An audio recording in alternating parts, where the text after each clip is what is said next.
Thanks for joining me in conversations with leaders who are engaging with their feelings as a leadership tool for both inspiration and motivation. Today I'm speaking with Dr. Stephen Zornetzer, an extraordinary science and technology leader with a distinguished career with NASA and the Office of Naval Research. Dr. Zornetzer now focuses his remarkable talents on efforts to slow the impact of climate change. And now for the conversation. My guest today is Dr. Stephen Zornetzer. Dr. Zornetzer is an impressive leader. His past leadership roles include Associate Center Director for Research and Technology at NASA, where he directed all research and technology development at Ames Research Center. Before that, he was Director of Life and Biomedical Sciences for the Office of Naval Research. More recently, Dr. Zornetzer's attention has turned to the challenge of global climate change. He's involved in a number of efforts, including Secure the Future 2100, the Arctic Ice Project, and even contributes at the municipal level to decarbonize his city of Sunnyvale, California. I'm so eager to hear about his leadership journey into addressing the climate crisis. Thank you for joining me today. Thank you, Matt. Delightful to be here. Yeah, and so why don't we start off by just checking in and seeing how you're feeling now about climate change? I'm feeling energized, motivated, and frightened. Yes, and you know it's remarkable how you know so many of us, as we think about this, we have a number of different feelings and how we move through those different feelings even during the course of the day, right? So how are you, where do you find, which feelings are driving, most of the energy for you, would you say? I think about my grandchildren, I think about the kind of lives they're embarking on and how the lives that we've known in our youth and throughout our lives, how different their lives are going to be, and certainly not in a better way, but in a very degraded way. Mhm. I mean, they're going to experience, if not directly and personally, um,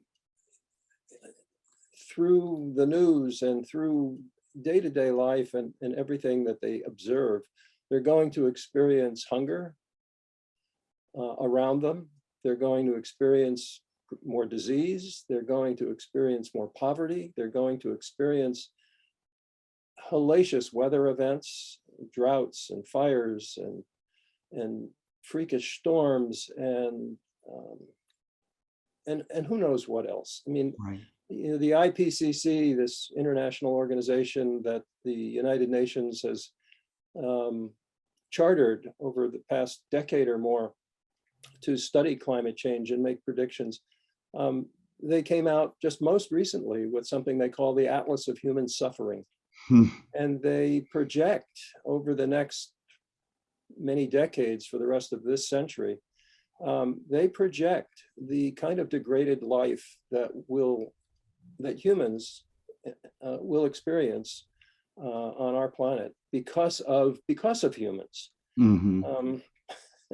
So this is what motivates me is Right. the kind of life my grandchildren are going to lead, and what I say to myself is, what can I do? What kind of minor, teeny little legacy can I leave that will try to make their lives just a little bit better?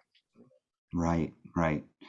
Well, that's amazing. And it's remarkable how, just the contrast that we're going to see in our lives as, as you put it, the world starts to degrade, the environment starts to degrade, the climate starts to degrade, and how that's going to impact everybody.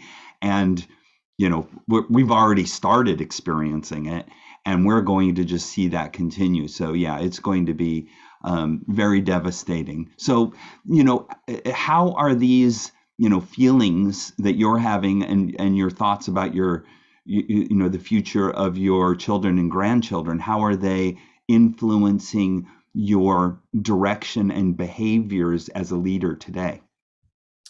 Yeah, so when I retired from NASA about 4 years ago, I, I wasn't planning to spend my retirement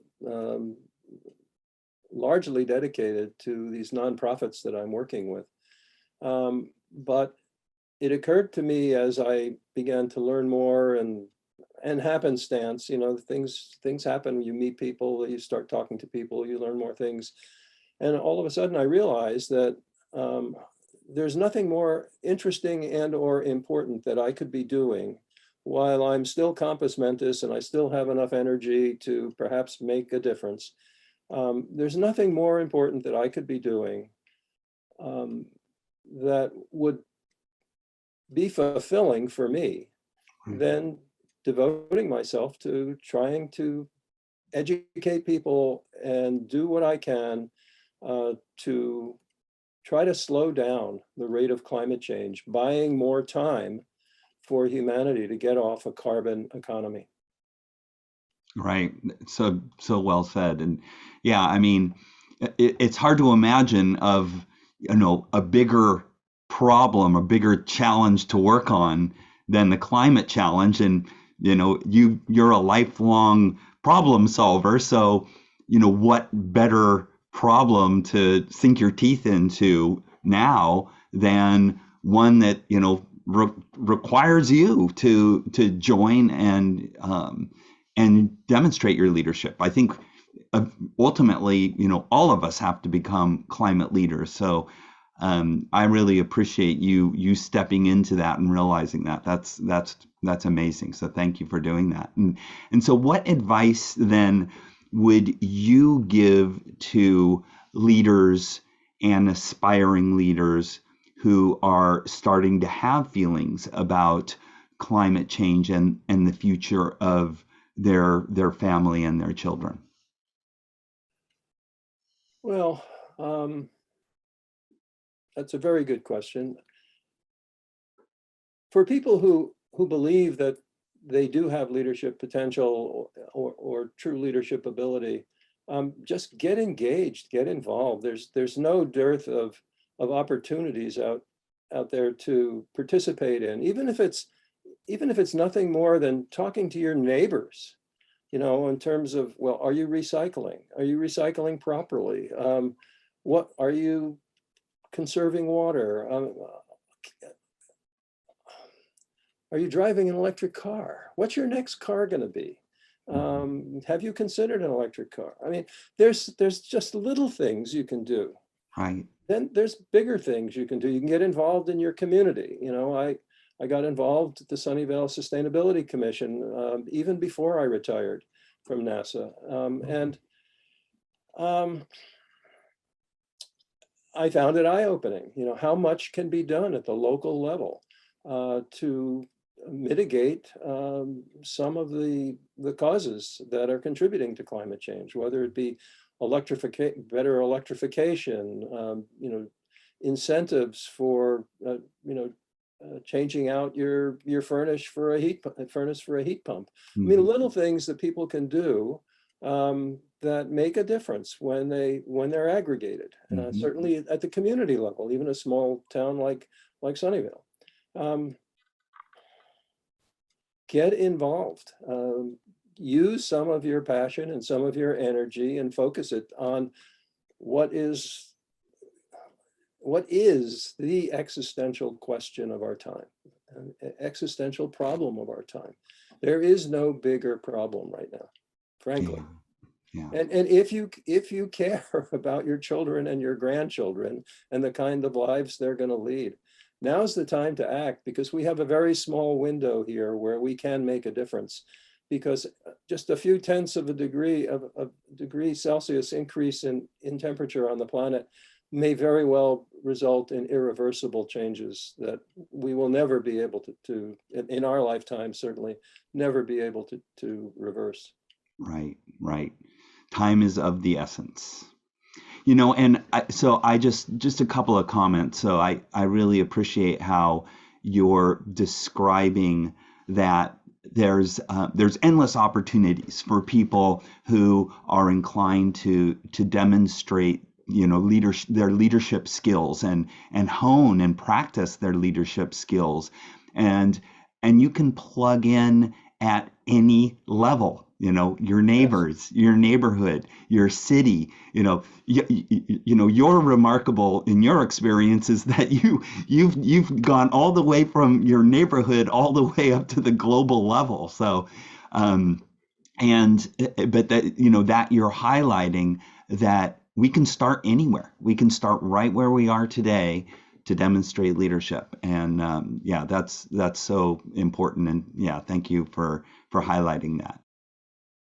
So, you know, you were asking what advice would I give to other aspiring leaders? And I'll recount a personal experience that actually put me on the pathway that I'm still on with respect to climate change and global warming and doing something that can make a difference.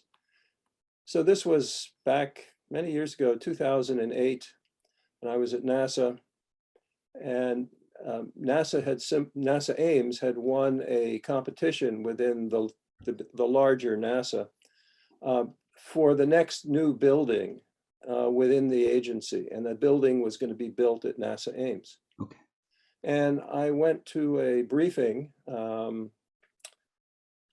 about the design of that new building and what they were planning to do to build this new building at Ames. So I was sitting in the audience and I was listening to the plans, and I was so completely underwhelmed by the lack of imagination, the lack of boldness with respect to this new building.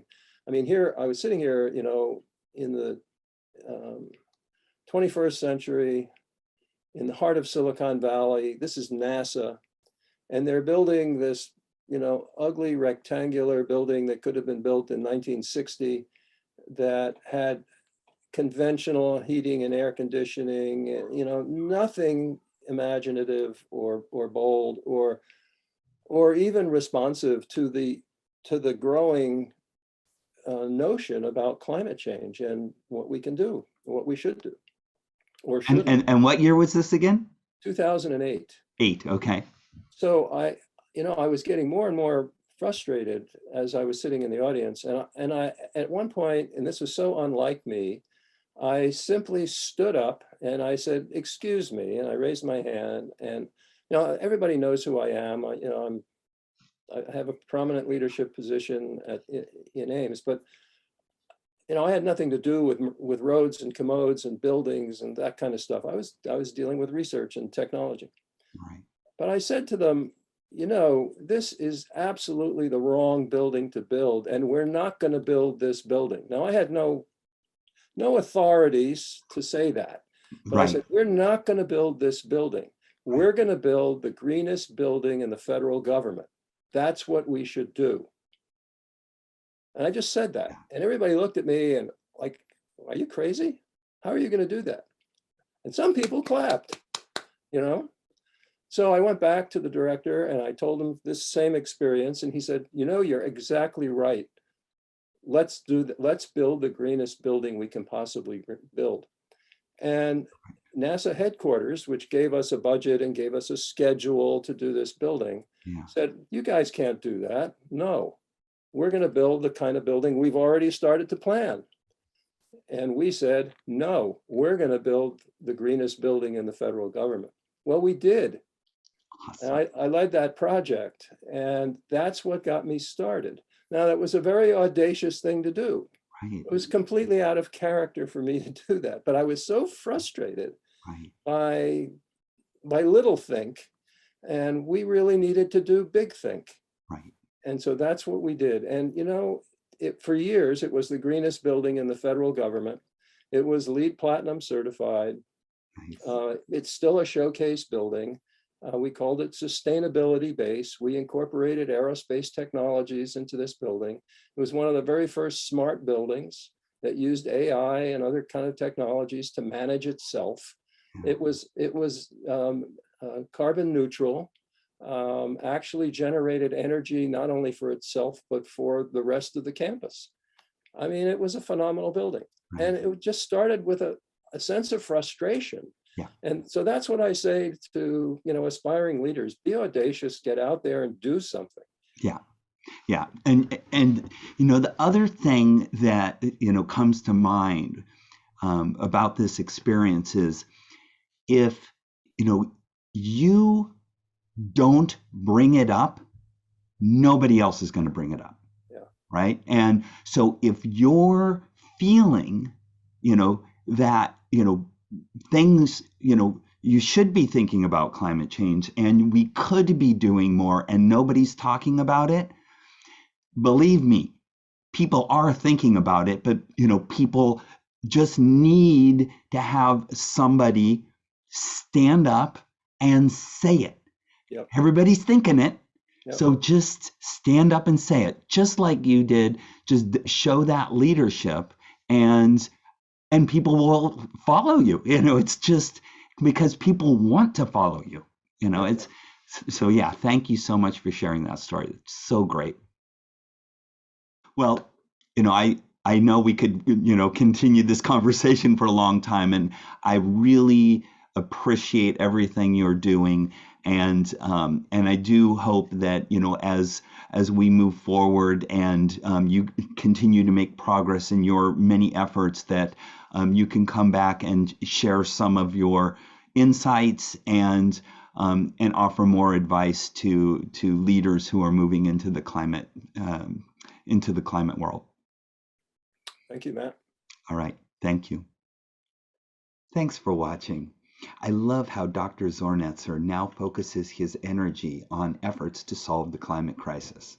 He highlights how we can demonstrate leadership wherever we are, with our friends, family, in our neighborhood, at work. He showed how people want to start taking action, but hesitate until someone starts the conversation. So just start the conversation. And if you found this conversation helpful, please click on the thumbs up button and subscribe to the channel to get notifications of future episodes. If you have any questions, please leave them in the comments section and I'll respond as soon as I can. Thanks again.